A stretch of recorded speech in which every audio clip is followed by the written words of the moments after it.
Welcome to Repat Stories, where we travel the world through the experiences of others. So today we're going to be talking to Mr. David Cuthbert. He is what's your title? I'm the principal architect at Cuthbert Architecture Limited. You heard what he said. And he's going to tell us about his time growing up in Jamaica and also his time in Montserrat, which is a small country in the Eastern Caribbean. And it is a British territory still. Yes. All right. So, David, thank you so much for your time. Today, first of all, as we always do, we want to start with what it was like growing up at home. Where is home, and what was it like for you growing up there? All right. Born in Mandeville, but never really spent much of my, not really, growing up or saying I'm from there. It really became kind of an ancestral place. My godmother and most of my other parts of my family reside in Manchester, and so spent a lot of every Easter, every summer, every Christmas, spending a lot of time there. But really growing up was in Kingston. Grew up as some people would say, a little uptown boy. So grew up in waterworks, and it's kind of a dead end road with about 8 families, and they all had children that were around my age, and so that became, I think, kind of the coming of age. And we lived on that street in Waterworks, from I was about 9 years old until pretty much when I went to Montserrat. Previous to that, lived in Ligani, and one of my oldest friends and somebody who I refer to as my little brother, and as well as his siblings, as my other little brothers, were neighbors. And I think part of that sort of artistic revelation, because their father was a photographer, and it kind of descended onto all of the children, me included. And so I think there's that bit of trend that has gone through where I've always I have just a sibling, I have a sister, and so I've kind of acquired all of these other siblings along the way. So I went to school at St. George's College, downtown. It's, I think, definitely one of those salient things that kind of defined acts of service for me.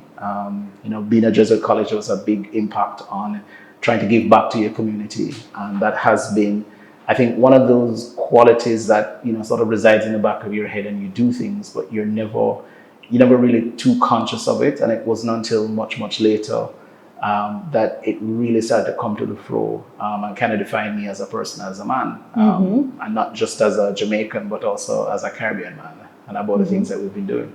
Sounds great. Thank you for sharing that. And so, in your time at George's, when did you decide that you wanted to go into architecture? And how did you end up at the Caribbean School of Architecture? I think if you ask anybody who's known me for a long time, there's things that I've always been doing. I've always been drawing. I'm always, there's always a pen and paper nearby. If I don't have one, I'm going to ask you for one, and I'm scribbling away at something. And so sort of the act of drawing has always been one of those peaceful and calming things for me. I have memories, sitting, underneath a kaluki table, just drawing away on just one piece of paper, and occupied for hours, making not even a peep. And, this thing kind of just transitioned. And I, at some point growing up, I just said, matter of factly, that I wanted to be an architect. And it was interesting, I think, at Careers Day in prep school, where everybody's asked to, dress up as a career that they want to be. And I, definitely knew I wanted to be an architect, and I had no idea what architects look like. Right. What was that kind of defining thing? So I did a cop-out, and I went as a pilot. and I remember that I feel, you betrayed yourself. I really betrayed myself that time, and I think ever since then I've said, no, I'm just going to be who I am. And I went throughout high school, and I knew I wanted to be an architect, and that's what that's everything that I aimed towards, almost to the detriment of learning other things, because it just didn't align with what I saw and what I felt was necessary, and it meant that I had to do a lot of things outside of school as well, because of how our Caribbean structure is for most high schools, is that they put you in a stream for particular things that they think is what you need to do. And so, because I wanted to be an architect, I said, well, you need to go into a technical stream. But the weird thing is that we forget that, architecture is meant to be that perfect balance between the arts and sciences. And so while I was doing all these sciences, all of these art things were kind of falling on the wayside.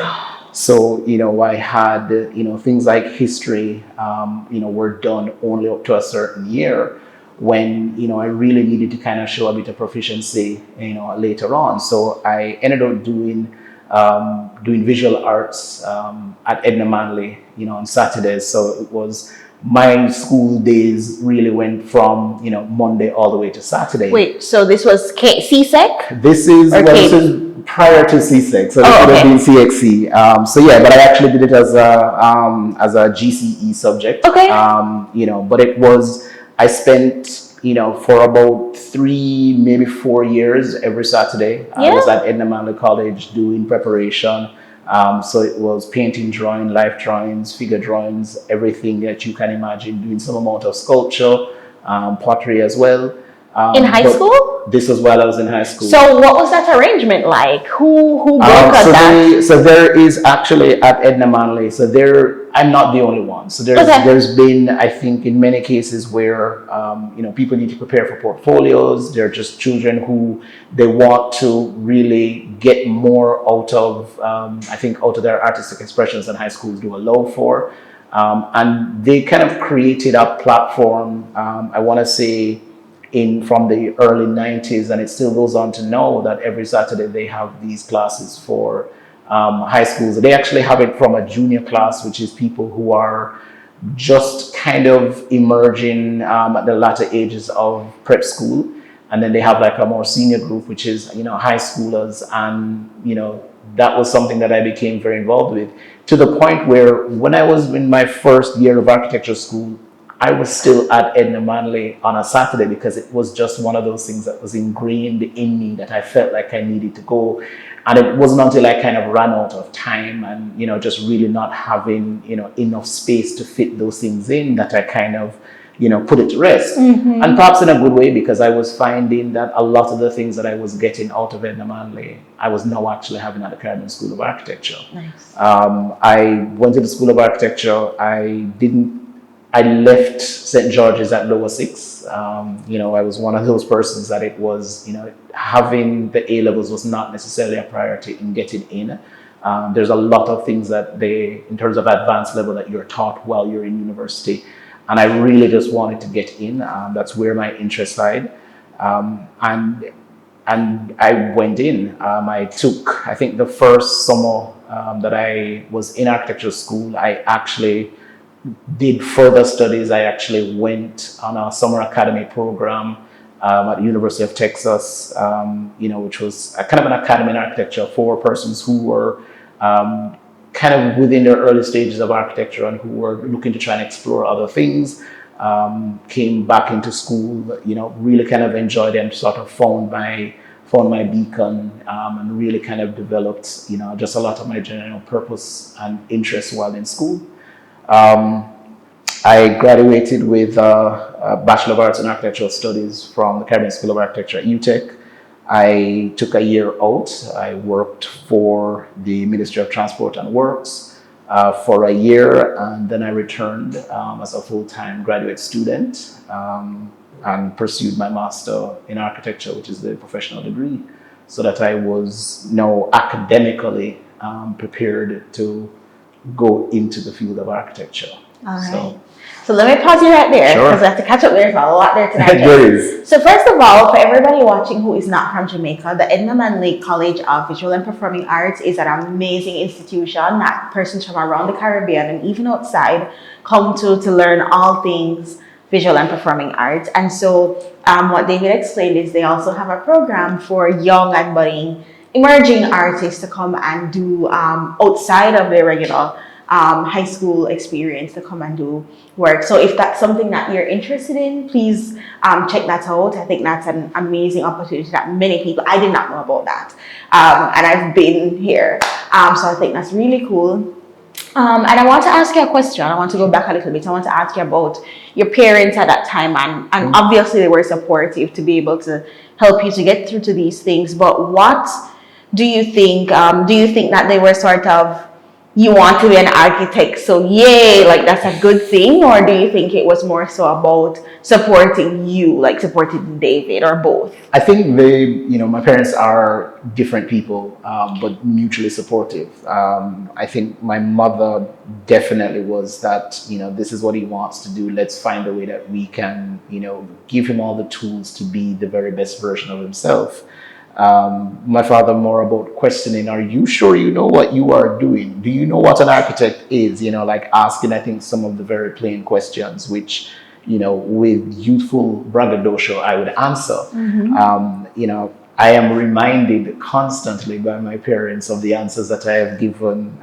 Many right, some, just wrong, but they've both been extremely supportive, and I think that's been a testament. And the fact that they, it's always been a humble pursuit.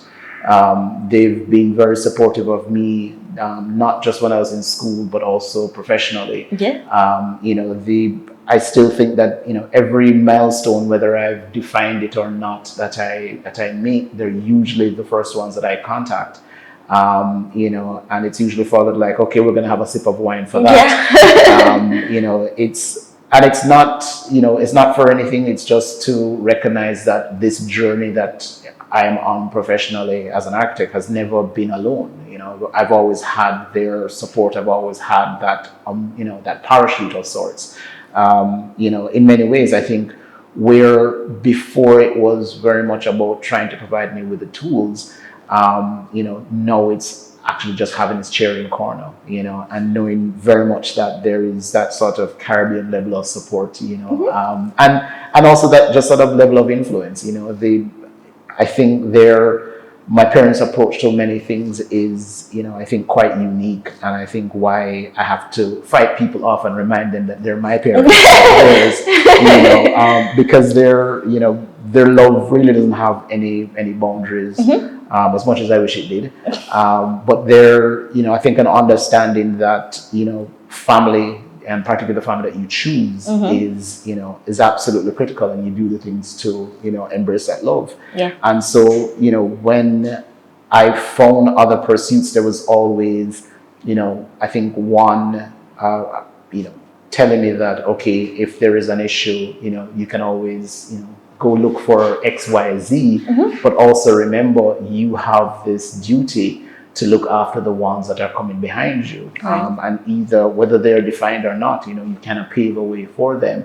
And when they are present, that you lead a hand, that you give them the same kind of guidance or more that you got. It's that notion of paying it forward. All right. We're going to come to that, because we're going to come to that when we circle back around and we talk about your career and since you've been back in Jamaica. We're going to come back to that because I think that's important for you, as you've expressed. But first, your parents are married? Yes, they are. Big up Mr. and Mrs. Cuthbert. Okay, I'm bigging you guys up. This is a show where we big up people. So all of that was to say, big up you guys, okay? If you want to go further, they've been married now, I think they're going on 53. Oh my God, goals! I've lost count. Goals! That's an entire generation, okay? Goals, 2 generations, all right? So, you guys keep doing an amazing job, and thank you for David.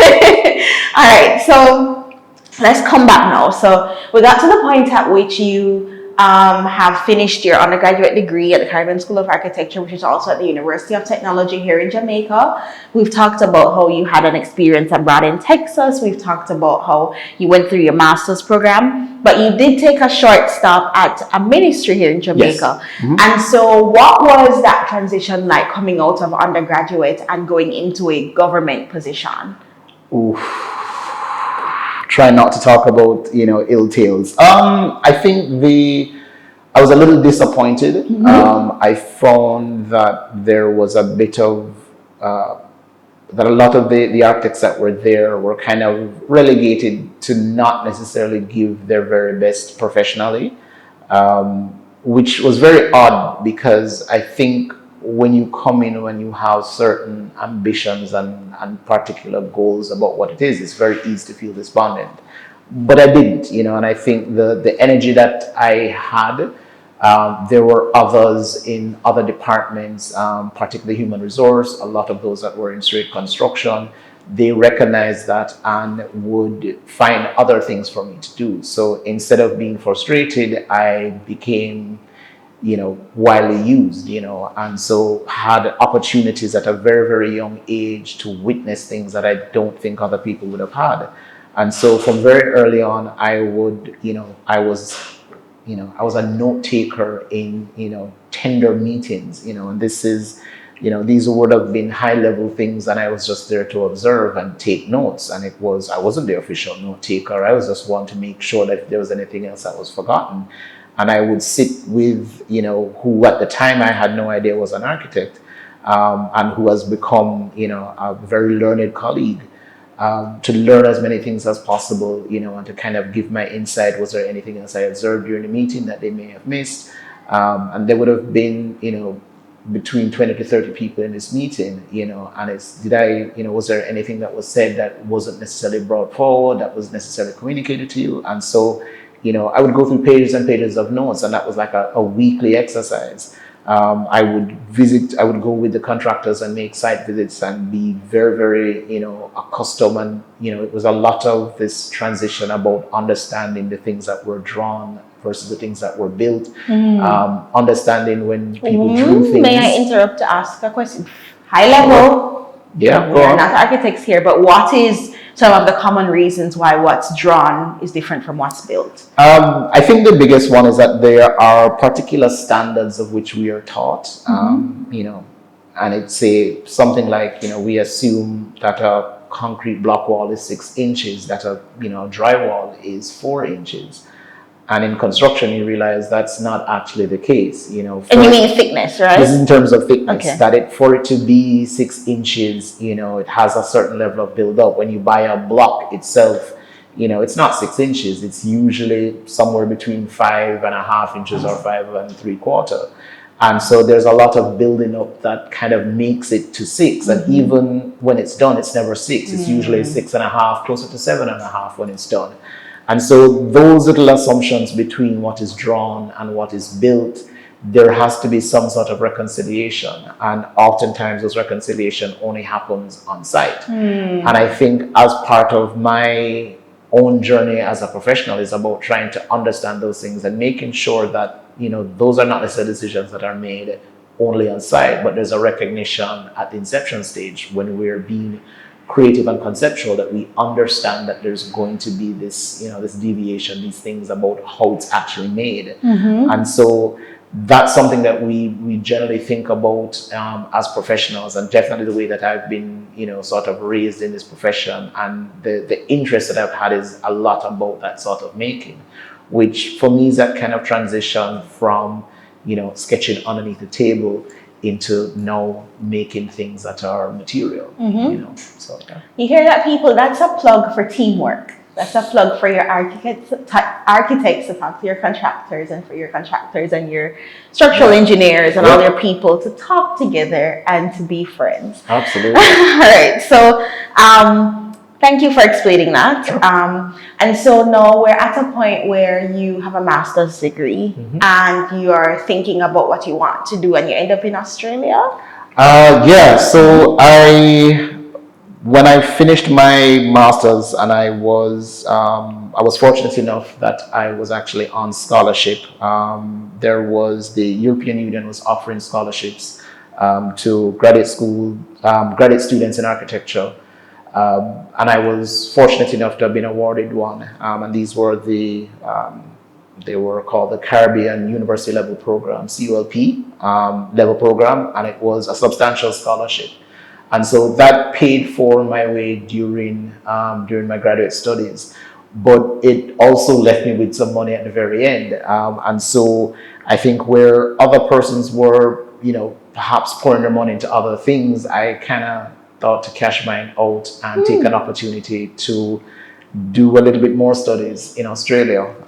There was perhaps one of our more learned architects internationally, and who's I think at the time was not yet a Pulitzer Prize winner, which is perhaps the highest accolade that one can get in architecture worldwide.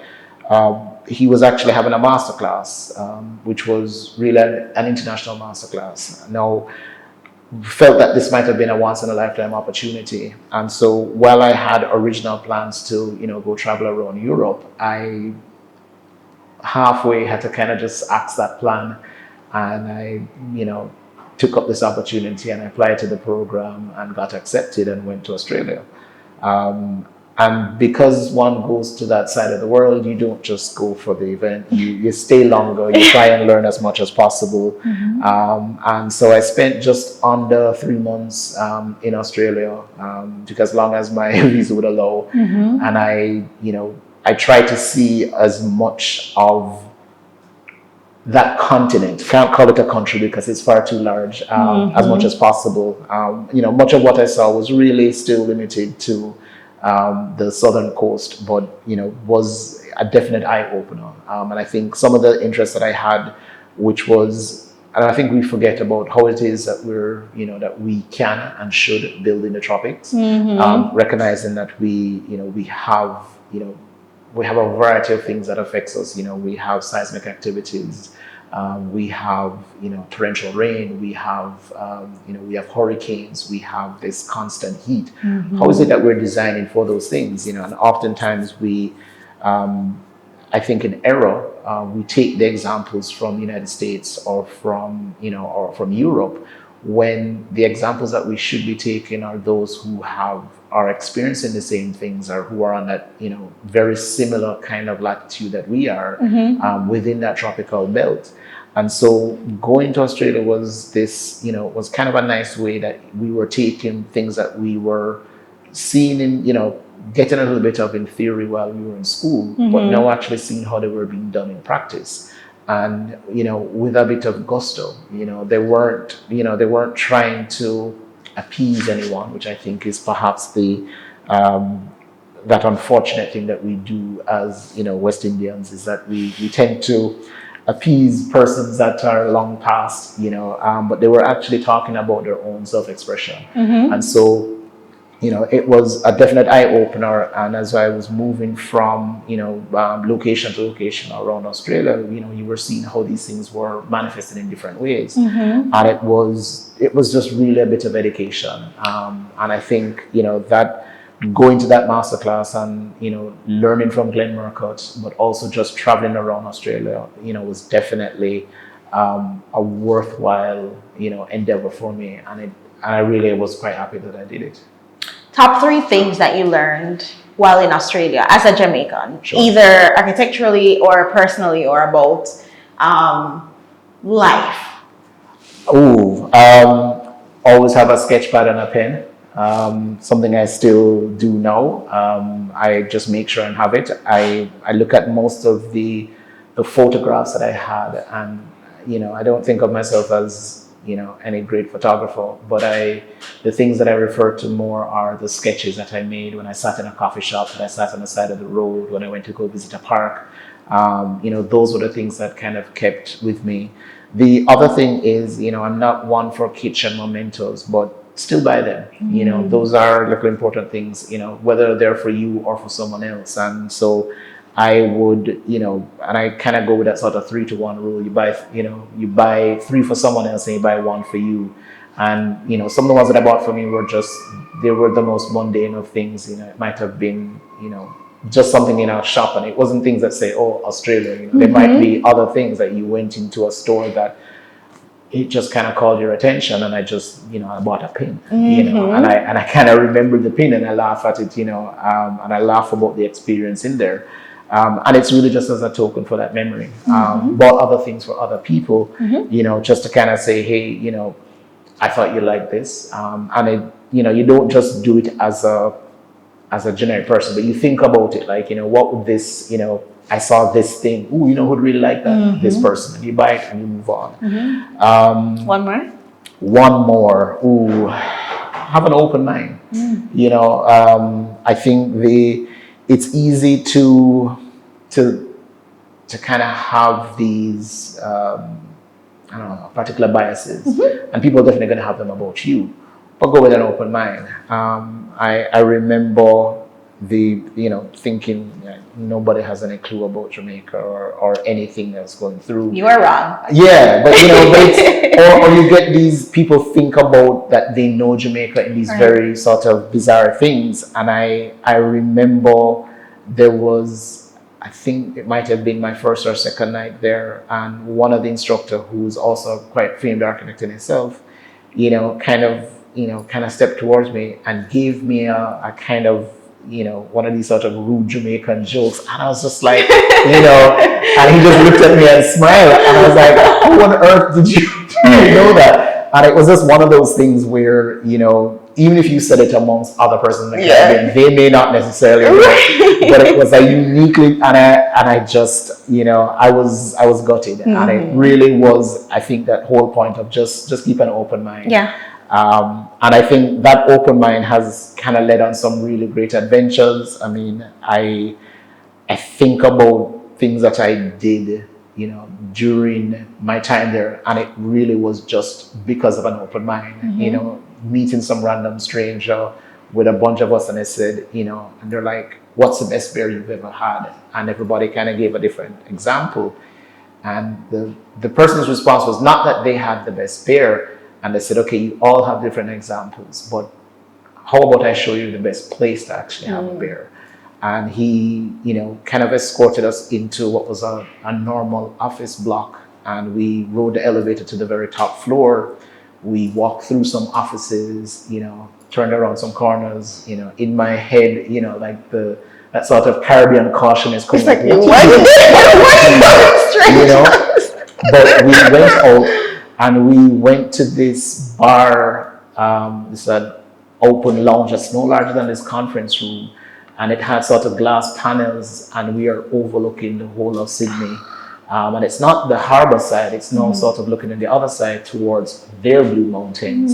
And we're having a beer, and it was just these lovely loungers, and it's, 6 of us in this bar, it's just a private bar. And we were just laughing, and we stayed there until sunset. And it was just, it was really one of the best locations to have a beer. And yeah, I can, to the point where I can tell you the name of the beer that I had. What's it called? It was called Cooper's Pale Ale. Oh. AKA the Was it dark?